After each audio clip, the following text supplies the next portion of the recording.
so much. I know you've been here from early in the morning. That's why you're here. There are thousands of people outside. You know, that's it. That's it.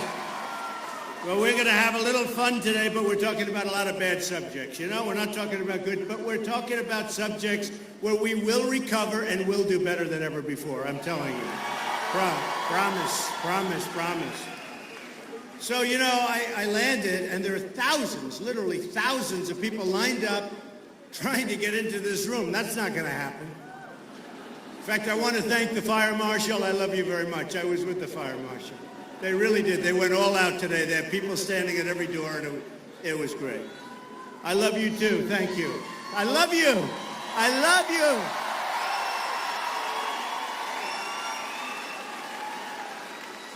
Well, you know, we're really it's an amazing phenomenon that's taken place. I was called by one of the biggest reporters in the world saying, how does it feel? I said, how does what feel? What you've done has never been done before in politics, which is really true. I mean, I said, well, you know, they called it the summer of Trump. Now it's the autumn of Trump. And we just keep going along. And all the pundits keep saying, well, maybe now he's going to fall. Maybe now. Well, I don't think we're going to fall. I don't think we're going to fall because I don't fall and you don't fall. We don't fall. Candidates who do these ads, oh, he's tough and he's mean. And I'm not mean. I'm a nice person. I'm just tired of seeing gross incompetence and stupidity.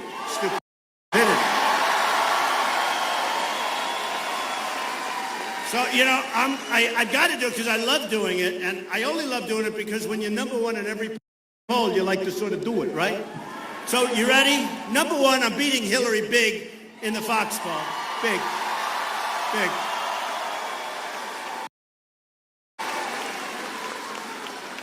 I'll be honest. Look, I know her. She doesn't have the strength or the stamina to be president. She doesn't. And you know what? And I say it strong. You ever notice she goes and has something, and then you don't see her for 3-4 days? We can't have that. We need somebody with endurance, with unbelievable strength. We just can't do this. We can't do it anymore. She goes back to sleep. So ready? So in Fox, killing everybody. I don't have to go over the numbers. I'm at 28. ABC News, Washington Post, Trump is at 32, killing everybody. And I can only say that because they're back there. They're waiting for just a little mistake. It'll be the biggest story. CBS News, YouGov, really killing everybody. Winning in Iowa, big. Winning in New Hampshire, big. Winning in South Carolina, big. The Gravis National Poll, great polling company. Listen to this one. Trump, 37%. That's with 15 people. Think of it. Now people say maybe he's plateaued. I'd take that plateau. I'll stop. I'm okay. Trump, 37. Carson, who's on a big downslide at 15. Rubio, 14, and Cruz, 12. So I'm at 37 to 15, 14, and 12. It's a lot. Morning Consult, great poll. Tremendous numbers of people that they poll. Trump, 38%. Carson, 18, heading down. Trump versus Clinton, Trump 44 to 41.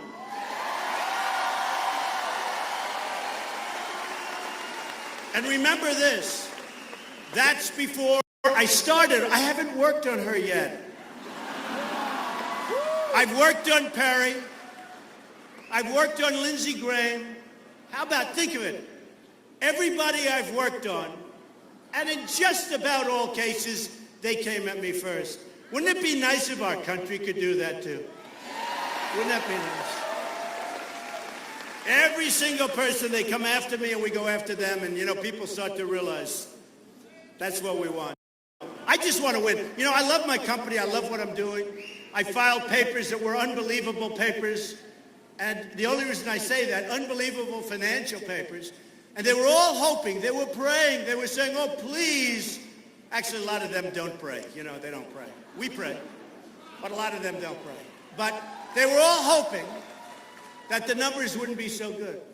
And the numbers turned out to be much, much greater than anybody ever expected. And the point is, tremendous company, tremendous assets, very low debt, tremendous cash flows.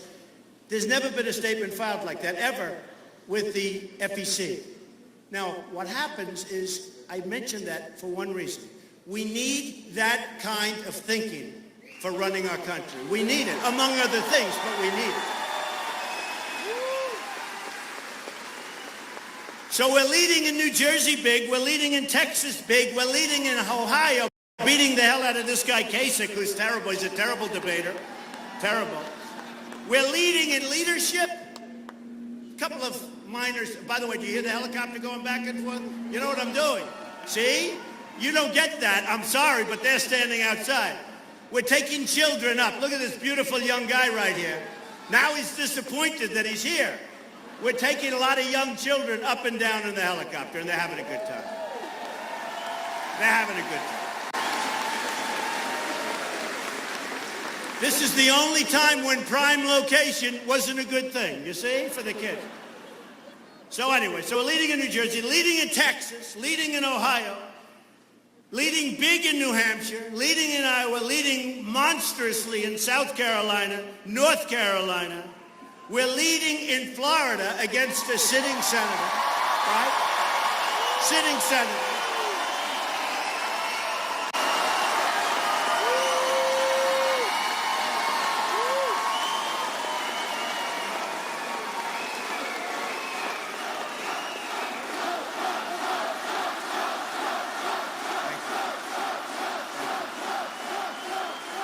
But think of this. We're leading against an ex-governor, Bush, in favor of Common Core. Can you believe you're in favor of Common Core? By the way, because we have so many things to talk about, I just want to say it up front right now. Second Amendment, 100%. Remember it. Common Core, out. Common Core, out. Second Amendment, up, up, up. If some of those folks that were just slaughtered in Paris, if a couple of guns were in that room that were held by the good guys, you would have had a totally different story, let me tell you. You would have had a totally different story. Would have been a different world. And I can say that about a lot of these crazy attacks. You have gun-free zones in this country. We have gun-free zones on our military bases. The 6 people we lost recently, 2 of them were world-class soldiers. Could handle weapons better than anybody. They're sitting in a gun-free zone. A gun-free zone, think of it. And they couldn't use their, and they were slaughtered.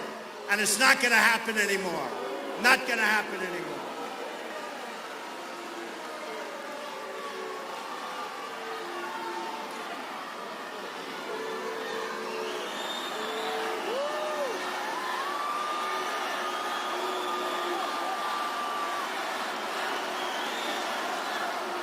Thank you. Now be nice, be nice, be nice. Be nice to the person, be nice. Be nice to the person. Don't hurt the person. Don't hurt the person. Don't hurt the person. Don't hurt the person. Okay. So, but don't be rude. Don't be rude, please. Don't be rude. But don't hurt the person, okay? So if they would have had guns, you wouldn't have had the carnage that you had. So just to finish off in Florida, so we are beating a sitting senator who never votes for Florida. He's got the worst voting record in the state. He's got the vote.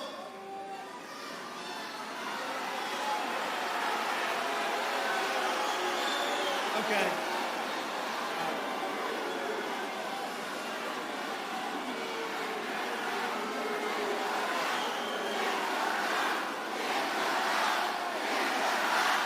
One person.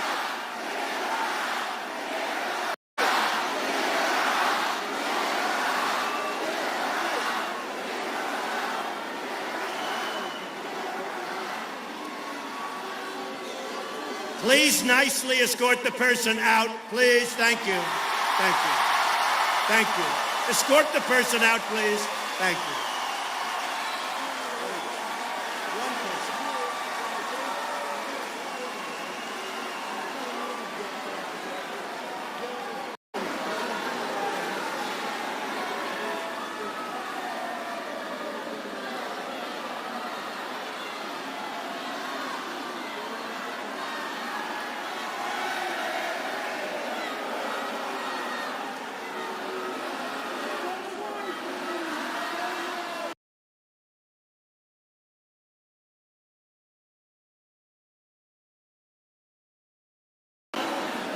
All right, yeah, please, nicely escort the person out, very nicely.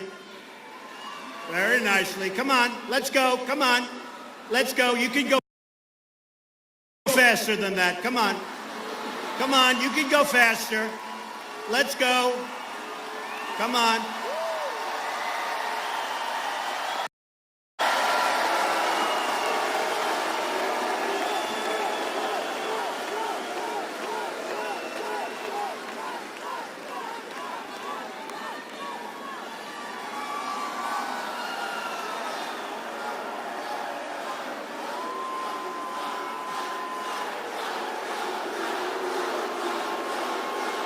Thank you very much.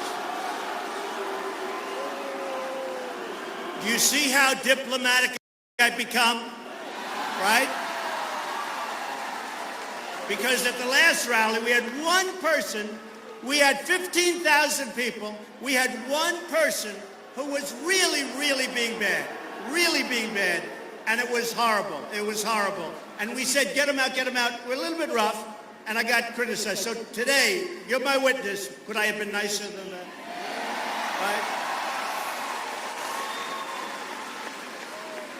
Right? So I just want to tell you that it looks really good. It's an amazing group of people that I'm meeting, and it's almost like one. I go to Dallas, we have 20,000 people. We had 3 days to fill up an arena. 20,000 people in the Mavericks arena. And you go to, as an example, Oklahoma, 20. Mobile, Alabama, 35,000 people. And not only people, and I say it all the time, it's so easy to do this because there's such love in the room. There's love in the room. We want to see good things happen. We want to see good things happen. Okay, let's talk about a couple of items because there's so many. You know, one of the nice things about not being one of the many that use the teleprompters, first of all, it's more exciting, right? Isn't it more exciting?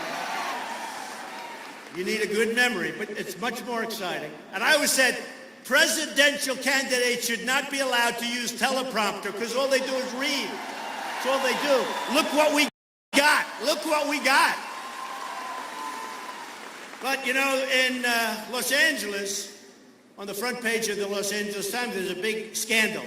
A super PAC, I guess it's sort of raising money for Carson primarily, raised $6 million. And out of the $6 million, how much was given to the candidate? He says $1, almost. Got a wise guy here. You're not far off, $100,000. So they raised $6 million, and they got $140,000 left over for the candidates. And I think it's outrageous. And if you look at these super PACs, first of all, they're totally controlling the candidates. They're totally like puppets. They're totally controlling the candidates. Whether it's Bush or this totally phony Kasich or any of these people, they're controlled, and including Rubio, they're controlled by their super PAC. The people put up money, and they want something. A guy gives $1 million or $5 million or $3 million, that person wants something. Now, what you don't read, and I've been hearing this for the last number of months, and I heard with Romney. I mean, Romney had a guy that made a fortune raising money for him, more money than anybody in this room made by selling real estate or whatever you might do. They raise money, and they raise this big amount of money, and they take massive percentages of the money they raise. This isn't real estate, this is politics. It's not supposed to be like this. It's a scam. It's a scam. And what happened strongly, and it's happening all over, I had, I think, 9 or 11 groups wanting to raise money under the super PAC. And I saw what was happening, because this kind of stuff, I don't get scammed. I don't want a president that can be scammed. All right? I don't want it. Can you imagine? Think of it. $140,000 left over to use, and I'm sure that money's stolen also. So they raised $6 million, and there's essentially nothing. Okay? And I saw it. I saw a couple of young guys that did I think it was called, I don't know, they named it after one of my books. Okay? Did anybody ever hear of The Art of the Deal? And they look good. They look like two young, smart guys. But they raised, and they said, yes, we love Donald Trump. We want to raise money for Donald Trump. We formed I don't know who they are. And we're calling it, I think, The Art of the Deal Super PAC. And many others. And I said, you know what? Some of them probably are legit, and some of them definitely aren't. And I don't want to be involved. So we sent letters, legal letters, to every super PAC. We love you very much. Close them down. We don't want any of their money. We're self-funding our campaign.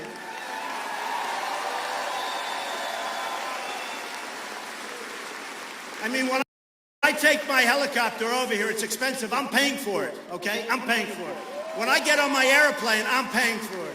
The only thing we do, we take, and that doesn't mean pay, don't worry about it, you don't have to do it. But I have so many people, like I think over 80,000 people sent very small contributions in, $17, $50, $100, $200, because they really love what we're doing. And two reasons. Number one, it would cost you more money to send it back than it's worth. But importantly, you'd insult these people. When they send in money with letters and, they're in love with our country, the passion they have. And if you ever sent that money back, it would be, there's nothing you can write to make them feel good if they ever got that check back. And yet that check means a lot. Those are the people you really want involved. So other than that, we're self-funding our campaign. I love doing it. I'm having a good time. We're really beating the hell out of everybody. It's fantastic. We're really winning. We're really winning. We're winning big league. And I sort of, what I'm very proud of, I'll spend a lot of money before this thing's over, but so far, number one in every poll, number one in every state, number one nationally. I've spent less money than anybody else, just about. Think of it. So at first I said, we have to spend more money because it doesn't look good. And one of my people said, no, it looks great. You're spending less and you have the best return on your spending, right? So what's happened is we're doing amazing. And the love and the everything that's going on. And then I read the papers in the morning, and it's always depressing. And this morning, one of the headlines, number of migrants crossing the Rio Grande, the border, is way up, way through the roof. And it's getting worse and worse. And we're going to build the wall. We are going to build the wall, believe me. Yeah, we're going to build the wall. We're going to build the wall. It's going to be a real wall. It's going to be a great wall. And Mexico's going to pay for the wall. Believe me, they're going to pay. They're going to pay. I love Mexico. I love the Mexican people. I have great relationships. I've hired thousands and thousands of Hispanics. I have thousands working for me right now. And they love me and I love them. They're great people. They're great workers. And you know what?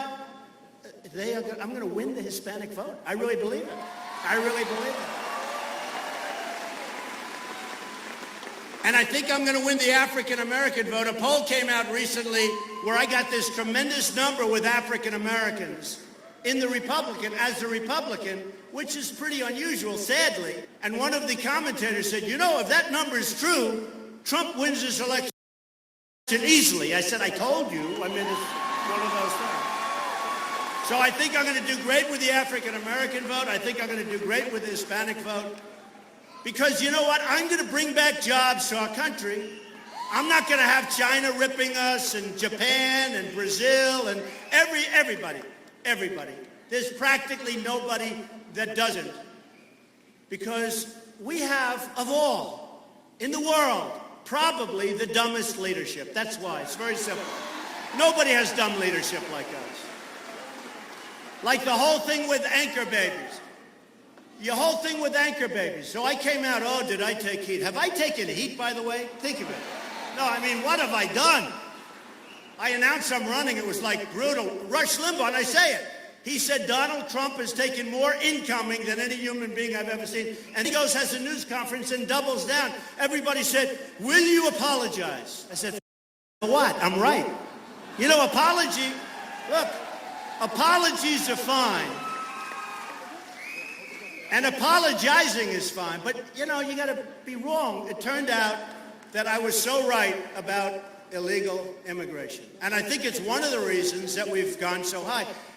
There's a safety problem. There's also a job problem. Jobs are being taken away from American people. They're being taken away. And I want people to come into the country, but they have to do it legally. They have to. They have to do it legally. Have to do it.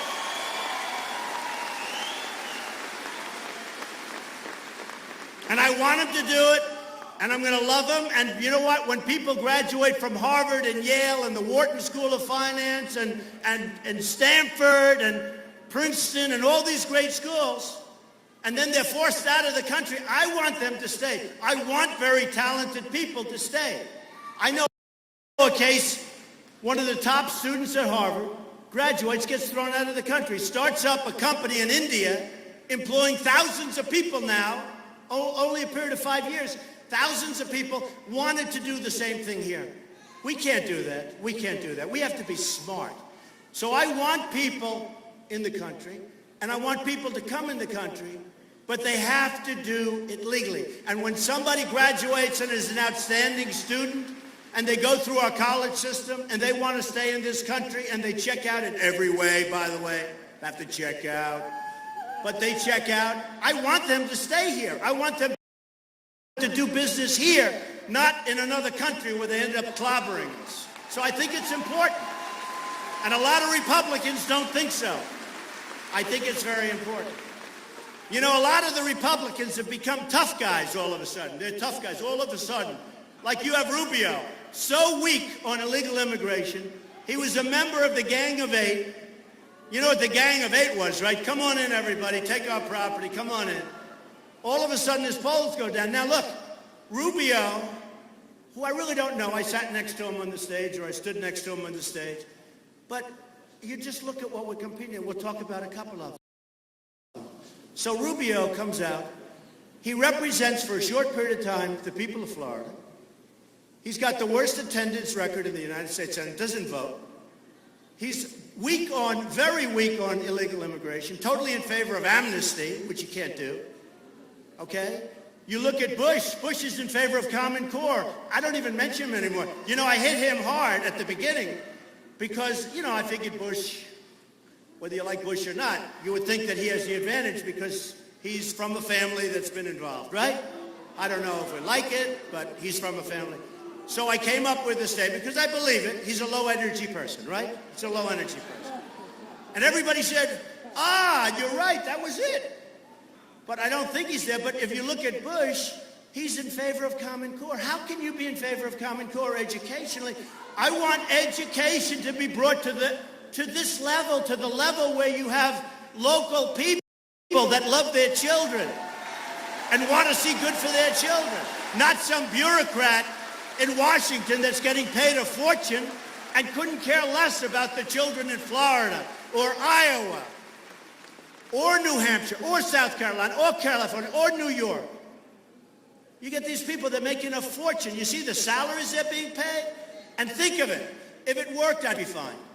But in the entire world, we're number 28 on education, and yet we're number 1 for spending per pupil by a wide margin. There's nobody even close to us.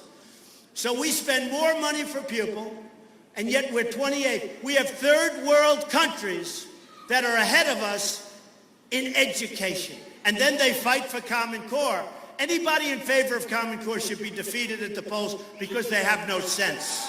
They have no sense.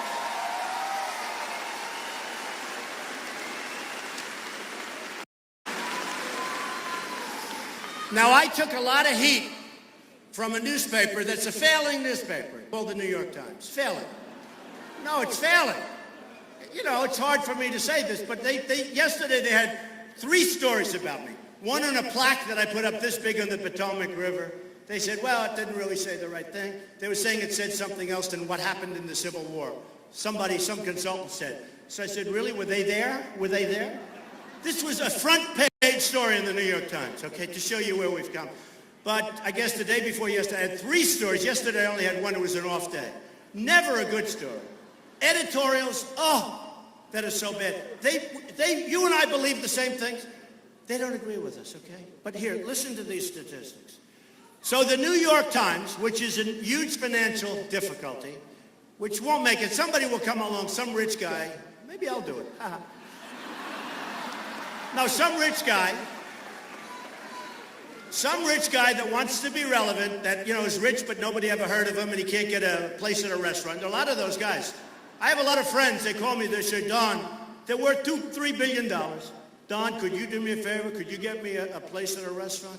I said, which restaurant? This one. I said, what's the good of being rich if you can't get a reservation at a restaurant? Isn't it true, though? He said, you're right. Can you get me the place? So I get them. I always get people. I like doing that. Then they say, why do you work so hard? I say, because I like getting good restaurant tables, I guess. I don't know. But look at the New York Times. So here are some statistics. Here are some numbers. Because I took a lot of heat about a reporter who changed the story after 14 years. A reporter that says, I know him. I don't know him. I mean, I may have met him. Some of the people back there, they report on me every day. I don't know who they are. I don't know what they look like, but I know their name. And they know what I'm talking about. I know their name. And some treat me good and some treat me badly, mostly badly because, they don't come from where we come from. But I know their name, but I don't know. So I took a lot of heat, but before I get to it, because this reporter works for the New York Times now, used to work for the Washington Post, and this reporter was so happy. People have heard of him now. Nobody ever heard of the guy. Now he's having such a good time. So what happens is this. The New York Times, they won't put this on television. You're wasting your time. Nor will they put the crowd on television. See the cameras? They're fixated at my face. No, they won't put it on television. They never put it on television. They never, ever put it on television. They never, I'm telling you. Always. We have thousands of people outside. Thousands. In fact, when I'm finished here, I'm going to go up because I do have a lot of strength and stamina, okay? Unlike Hillary. I'm going to go outside and we're going to devote some good time to the people outside. But, I mean, literally, you have thousands of people standing out there. So the New York Times had a cathedral, one of the great cathedrals in all of the newspaper world. Nothing like it. 229 West 43rd Street, right off Broadway. I used to go in there when I was young, because I've been doing this stuff for a long time, believe me. It's time now for us to do something else, make America great again. It's time for us to, right? Time for us, right? Time for us to do something else. But 229 West 43rd Street. So the New York Times takes this unbelievable place, and they've had it for years, from probably the inception, and you walked in, and here you were in this, so important. Believe me, so important. And the marble, you couldn't build it. And you'd see pictures of the publishers and the editors from many, many years ago when it was first started. The original founders, the people that made it great. Now it's going down the tubes fast. But the real people that made it great. And you'd say, wow. It was intimidating, I'm telling you. You'd have a meeting with the editorial board in those editorial rooms. It was really something special. It was special. Does that make sense to you? Do you know what I'm talking about? So they took that building and they sold it for $175 million to guys that I know very well, real estate guys, pros. They flipped it, listen to this, in a short period of time for $525 million. So think of it. So the New York Times takes this unbelievable building. And you know one of the reasons they did that? Because they bought the Boston Globe and they needed more space. But the Boston Globe was one of the worst investments of all time. They bought the Boston Globe for $1.1 billion. They lost tremendous amounts of money over a period of years. Tremendous. It was hemorrhaging. They spent a fortune, hundreds of millions of dollars, on new computers, everything. They spent a fortune. So they paid $1.1 billion. They lost a fortune during a long period of time that they owned it. And they sold it for $70 million, and I think the 70 is probably $1. I mean, they reported 70, but I have a feeling it's a lot less than 70, because I know the people that bought it, and they're very smart. They're not even going to pay 70. And yet they sold their building, think of it, for 75, and the guys who are pros, friends of mine, flipped it for 525 a short period later, fairly short period later. Think of that. These are the people that are writing editorials criticizing me and you and everybody that believes like we believe. These are the people. These people don't have it. Now, you won't see that probably on television because everyone sticks up, you know, the media sticks up for the media. So you're not going to see it. And who else is going to take on the New York Times? I don't care. I don't care. I always say the failing New York Times, it'll probably be out of business pretty soon because you can't lose them. With the unfunded liabilities that they have, I don't think they even have any value. But somebody's always around to buy something nowadays. Of course, if times get really bad, and they're bad now if you're looking for jobs and things, that we all know. But if times get really bad, you're going to see it close. So, I took a lot of heat about a reporter and what really happened, okay? And I think it's very important for me to say. I made a statement that, and I was talking about groveling. A reporter was groveling because he took back a statement that he wrote 14 years ago. Now, there was no retraction for 14 years. All of a sudden, 14 years ago, because I talked about Muslims that were celebrating over in parts of New Jersey, and everybody knows it's true. And by the way, I had hundreds of tweets and hundreds of phone calls to my office saying, Mr. Trump, it's true. They said, I saw it. So I made the statement, and a lot of people saw it. Did anybody see it reported? People saw it.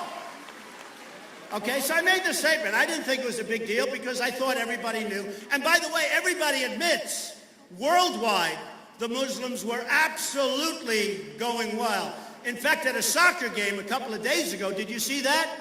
Where the people started screaming all sorts of things that were very, very insulting to a lot of people. During the game, during like a minute of silence, many people in that stadium were not so. When they were looking at the problem with Paris, the horrible carnage that took place in Paris. So, all of a sudden, I heard that because I expressed myself very strongly, it's groveling. I'm trying to show groveling. But all of a sudden, I found that I was mocking somebody who, and here's what I did because I want to be politically correct. But I'll read it to you anyway. So we looked it up. And the person has a disability. And the person said, I know him, but and I said, when? In the 1980s. The 1980s. That's a long time. 30, 35 years. That's a long time ago.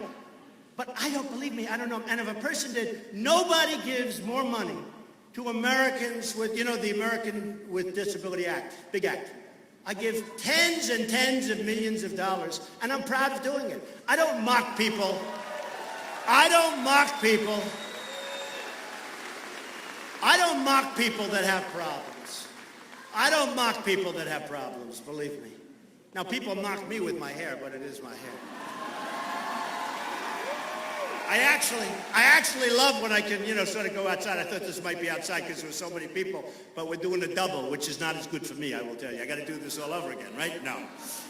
But what happened is I said, look, I want to be politically correct, so I asked my son, where's Eric? Is he here? Eric Trump. Eric, come here. He's such a good boy. He's such a good boy. He's a special boy, good boy, works hard, and say a couple of words, come on. Wow, how is he, huh? We flew in a couple minutes ago where we were looking at the line that literally extended hundreds and hundreds and hundreds of yards down the block, and then I walk into a room like this, and I just have to say I am proud of you. I love you. I'm proud of you. Hey guys, we're going to win this thing. We are absolutely going to win this thing, so thank you.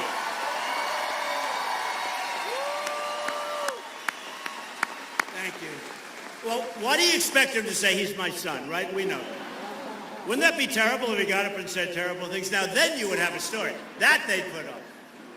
So I asked Eric to check it up because I wanted to make sure I used exactly the right terminology, because today you can get yourself in such trouble. So he got one of the big sites that never say a disabled person or the disabled. Say a person with disabilities. In other words, if you say the other, you're in trouble. Okay. Never use the term handicap parking. Use only accessible parking, even though people have handicap permits. So it's so complicated out there, it's tough. No, it's tough. And we want to be politically correct, but a lot of us don't have time to be politically correct, I'll be honest. But here's the story. No, I just wanted the term, but I said I should say it to you. So, I don't know this person. I'm sure he's a very nice person. I didn't like the fact that he wrote a story and he took it back because he talked about tailgate parties and other things. You all saw it. And many people know that it took place, and everybody knows it took place worldwide. So why wouldn't it take place in very strong Muslim communities, okay, where they have a lot of Muslim community? All right. So what happened is very simple. I said this, and all of a sudden, because I said it very, very expressively, and again, I'm trying to show somebody groveling to take back the statement he made, because he wanted to take it back because it wasn't good for the people that he knows and likes at the New York Times, the Washington Post, etc. He did this when he was at the Washington Post. So I was very expressive in saying it, and they said I was mocking him. I would never mock a person that has difficulty. I would never do that. I'm telling you, I would never do it. I would never do it. I would never do it. I don't care if I liked the person or didn't, and I don't know this person. So now this person is going around saying, I did know him, that he reported on me in the 1980s, and all of that stuff, right? I don't know him. I really don't know him. I was very expressive in saying it. I don't take that back because the person was groveling in terms, if you read his statements about, well, did you say this and did you write this paragraph? He was really grasping for straw. And I will tell you that it is just such a shame when a disgusting newspaper like the New York Times, when some of the media, like CNN in particular, was just really unfair, when they say things that were so unfair. And I cherish, for instance, our vets, I cherish. Our wounded warriors, I love. I love our vets. I love our wounded warriors. People that have disability, hi folks, people that have a difficulty, I cherish them. These are incredible people, and I just want to put that to rest. I didn't know him. It's possible, probable that I met him somewhere along the line, but I deal with reporters every day. Many of them I never even see. There are many people that I know even by name, although I don't remember his name, and I do have a great memory, but I will tell you, I don't know him. Now he's going, well, he knew me, and we were on first name. Give me a break. And the problem is, he's using what he's got to such a horrible degree. I think it's disgraceful the way he's got. And I think the New York Times, frankly, should give me an apology. I do. I think they should give me. And I'd love to have the apology before they go out of business. I would love it. I would love it. So let's go on to another subject. And the subject is winning. We don't win anymore as a country. We don't win anymore. We're going to start winning big league. If and when, I always say if, and everyone goes, when, whatever. But if and when I become president, we are going to start winning on trade. We are not going to let China have a trade imbalance. You know, we have a trade imbalance with China, $450 billion a year.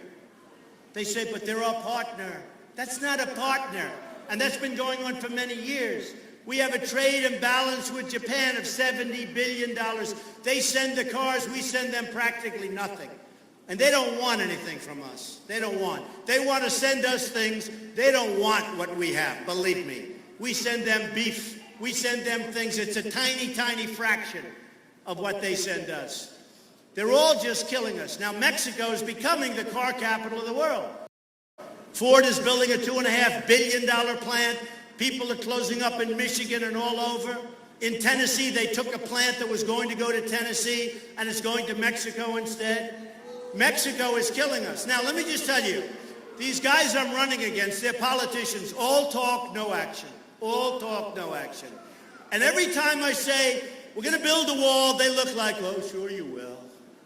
And then every time I say, and Mexico is going to pay, they don't even know what I'm talking about, because they're not business people. They're not business people. They have no idea, and they sort of go, well, you'll never get, listen to this, folks. When we give Mexico billions and billions of dollars, when we have a trade imbalance with Mexico, numbers which you wouldn't believe, when drugs are pouring across the border from Mexico and creating a cancer on our cities, these drugs are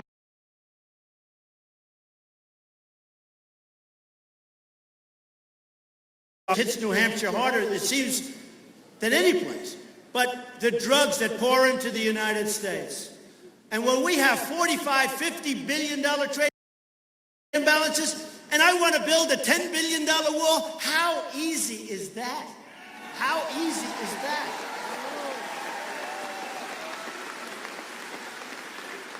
But no politician is going to say it, and no politician is going to get it done.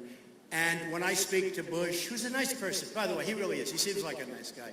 He's trying to get a little tougher now. He's trying to, but you can't act tough. You got to be tough. You know, it's sort of like you got to be tough. He wants to get tougher. And Rubio wants to get tougher. He wants to get tougher. I said, why don't you go vote a couple of times for the people of Florida? Be nice. No, be nice. Hey, right after the Paris attack, they had a very important meeting on Homeland Security. And Rubio didn't go. He went to a fundraiser in Los Angeles. You tell me, is that right? No, it's just not right. I don't care. I don't dislike him or like him. I'm just saying it's not right, okay? Especially somebody who's young, hasn't been there before. I mean, he hasn't even warmed up his seat in the Senate. He told you people, okay, I'm going to this, I'm going to fight, the seat isn't even warm and he's running for another office. And he's not going to win because I really believe Trump is going to win. I really do. I really do.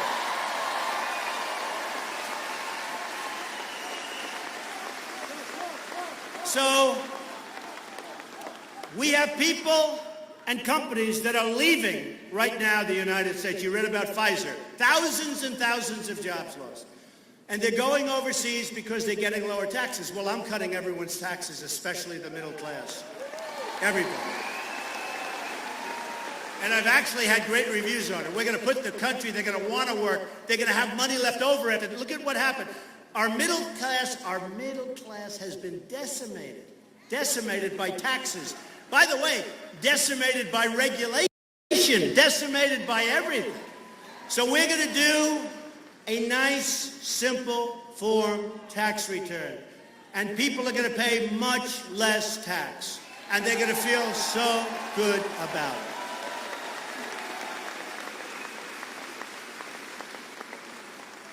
And we're going to put H&R Block the hell out of business, I want to tell you. You know, when I see people, and I see it, they go line up for lines at H&R Block in order to pay a lot of money to get a tax return because it's so complicated they can't figure it out, and they don't make much money. It's damn unfair. I'll tell you right now, that's not going to happen. That's not going to happen. So we're going to do something with this country that's going to be so special. It's going to be so great. We're going to terminate Obamacare, and we're going to create...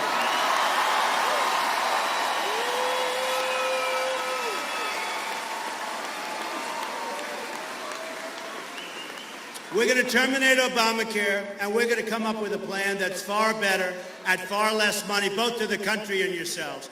So Obamacare, and I guess you're seeing, and I said it a long time ago, it's imploding. Not going to work. The problem we have is this. In 17, and maybe even sooner, they're going to have to go back, 2017, they're going to have to go back, and they're going to have to make major revisions to Obamacare, because it's gone. It's just gone. Premiums are way too high. Deductibles, I mean, you can be dead 5 times and never see any money because the deductibles are through the roof. They're so high. I mean, they're so high. You're supposed to be able to use your insurance, not have it be just a waste of time, a document. So the deductibles are so high. The premiums are up 35, 45, and 55%. And people don't get good care. They don't get their doctor. It was a lie, 28 times. It was a dirty, rotten lie by a politician that wanted to get it done. But here's the problem. We send these politicians, these Republicans to Washington, right? So I get the Democrats. I get them.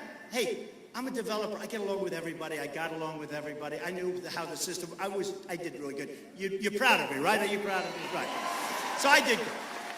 But we know where the Democrats are coming from, right?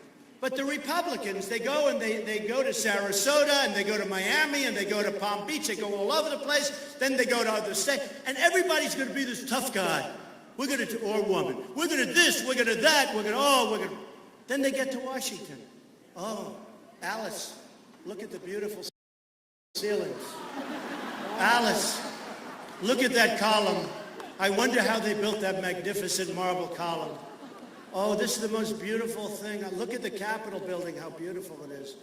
Oh, Alice, we never want to leave. We never. We always want to be here. Alice, we finally hit the big time. And here's what happens. They raise their hand for every vote. They don't do what they said they were going to do. They were supposed to do a number on Obamacare. They were supposed to do numbers on so many different things. They got to Washington, and the Republican people forgot. They forgot who they were representing again.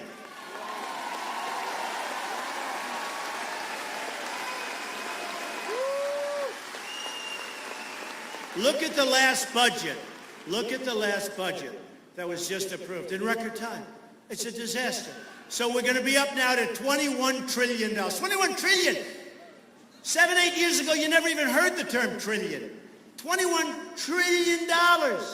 They didn't do anything in this budget. They got nothing for it. And by the way, when you're working toward a budget, you got to start the day after you approve the first one, not a week before the thing comes due, which is what they always do. And then they fold. Every time they fold. They're horrible poker players.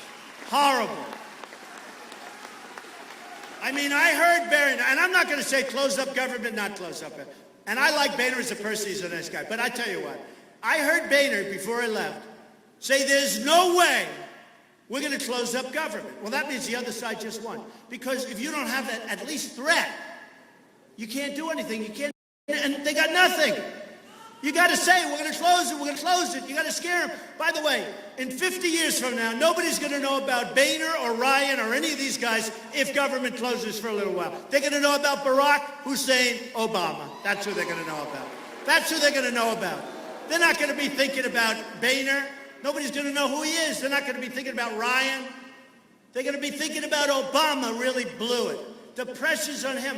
But you can't negotiate when your top person said, there's no way we close up government. Now, it's like Obama with the military. How do we not beat ISIS? And I talk about it all the time.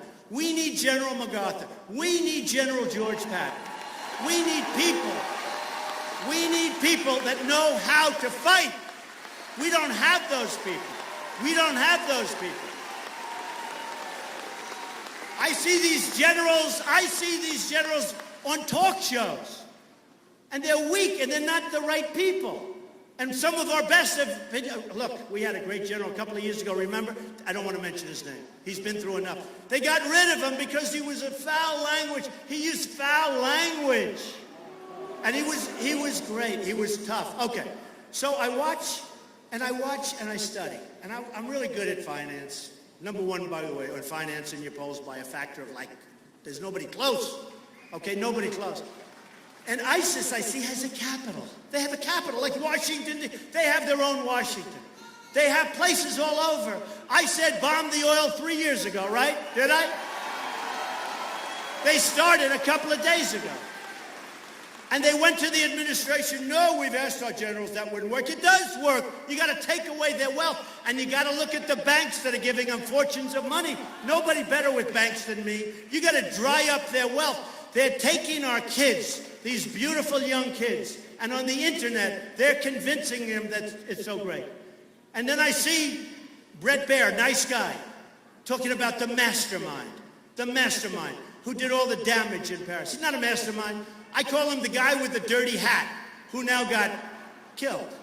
But you can't call them masterminds. The press has to stop calling these guys because you're building them up into Robin Hood. You can't do this. You can't do it.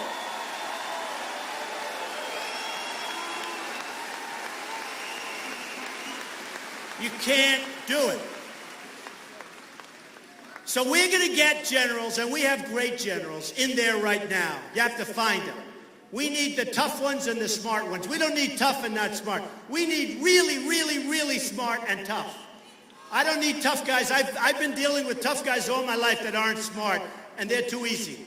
We need tough guys, but we need the really, really smart ones. And we've got them coming out of West Point, coming out of Annapolis, coming out of the Air Force Academy. We've got tremendous talent.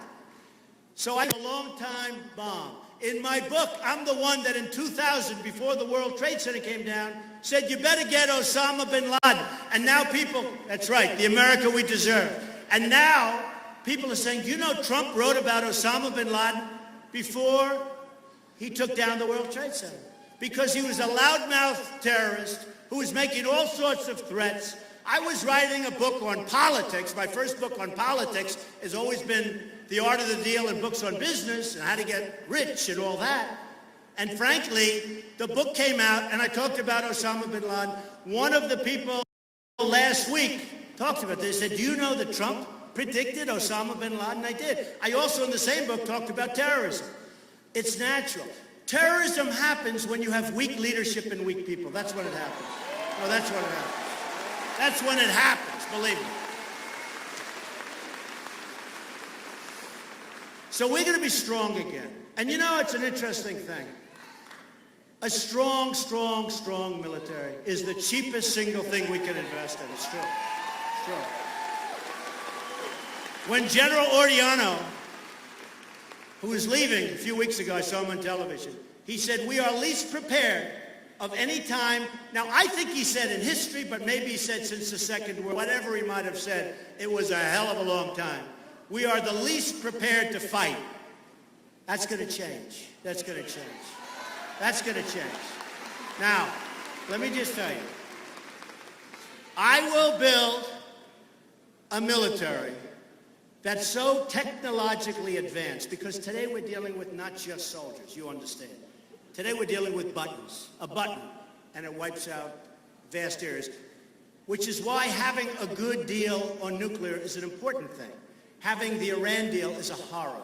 It's an embarrassment to all of us. It was done by grossly incompetent people on our side and brilliant people on their side.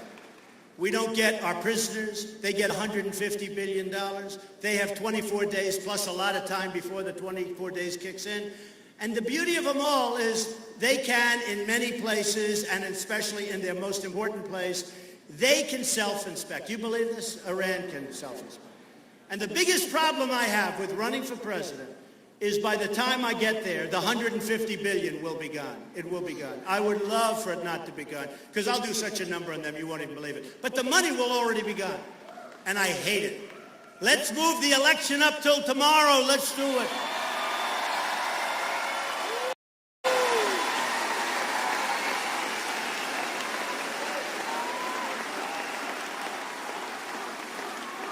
So, thank you.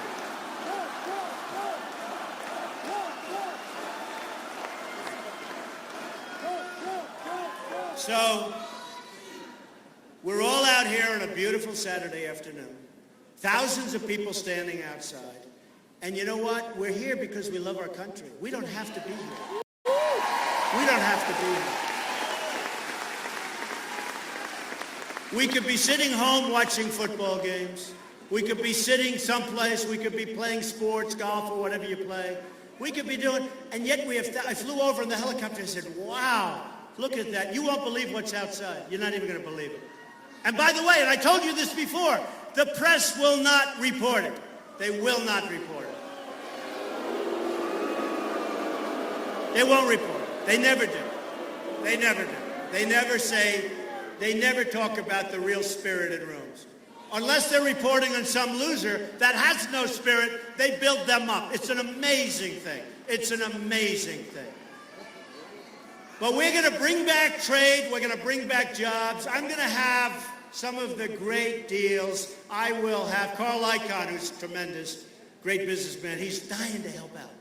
He's worth billions. I'll put him in charge of China, okay? China doesn't have a chance. I've got the best business people. Some are nice people, some are not nice people. Personally, do we care? No. There's no political contacts. There's nobody that gave me money. There's nobody that said, I'm going to give you a campaign contribution, but if I get elected, I'm going to be the ambassador to Italy. There's none of that crap going on, folks. None of it. None of it.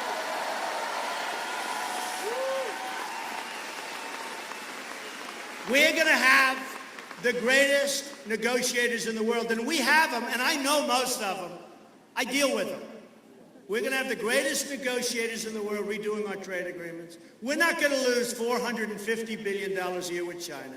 We're going to make a deal that's fair with Japan, where Japan has to buy some of our stuff also, if you don't mind. And if they don't, their cars are going to go way, way, way, way down. It's going to happen. It's going to happen. Mexico is going to treat us with respect because they don't right now. The people coming across the border are coming across because of Mexico, because Mexico doesn't want them. They say, give them to the United States. Their leaders are stupid. They'll put them in jail after they kill people, like they did with Kate in San Francisco, like they did with Jamil in Los Angeles. They'll put them in prison, and we'll take them for 50 years and pay for the cost. Why should we pay? The United States leadership is stupid. And it's not going to be that way anymore.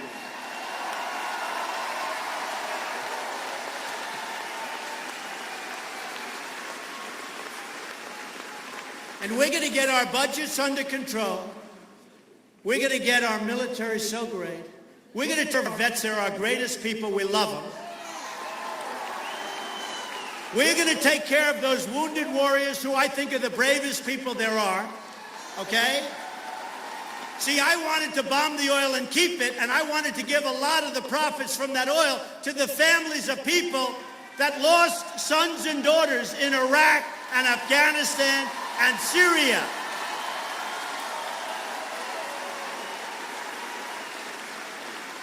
And it's peanuts compared to what we're talking about, peanuts. But those families should be taken care of. They lost a son or a daughter in Iraq. We spent $2 trillion in Iraq. We lost thousands of people, wounded warriors all over the place. We got nothing. Iran is now taking over Iraq with the second largest oil reserves in the world.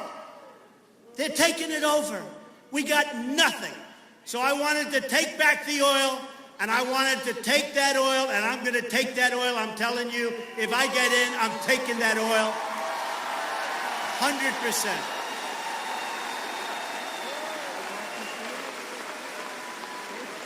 And as I said, when I watched these guys demean me for 3 years when I said take the oil, and then after Paris, boom, boom, boom, they're knocking the hell out of the oil. But there's a difference. They're knocking the hell out of it, but I'm knocking the hell out of it, and then I'm going to take it. That's a big difference, because they don't know. They're not smart enough.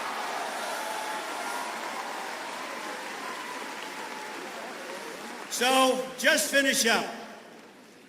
Our trade deals are going to be great. We're going to have a dynamic economy again. We're going to start making things. We're not going to have Oreo and Nabisco move their plants into Mexico like they just announced they're doing. We're not going to have Pfizer leave the United States with thousands and thousands of jobs lost. We're going to make this a dynamic economy. We're going to make it an amazing country, more amazing than it's ever been before, and we can do it. But we don't have time. We can't have 4 more years of Hillary with her scandals. who shouldn't even be allowed to run because what she did is totally dishonest. She should be in jail for what she did. She should be in jail.